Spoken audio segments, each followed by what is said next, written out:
যদি আগুন লেগে ধ্বংস হয়ে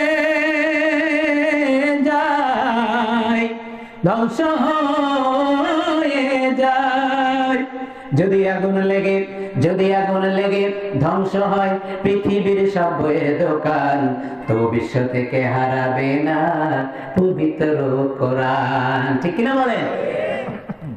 করবে কেমন করে কোরআন ধ্বংস আগুনের হতে?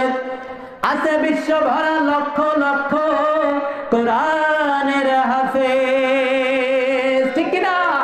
তারা আবার ছাপাবে আসমানি গ্রন্থ, তারা ছাপিয়ে আসমানি গ্রন্থ বাঁচাবে ইসলামের মান, তাই বিশ্ব থেকে হারাবে না পবিত্র কোরআন।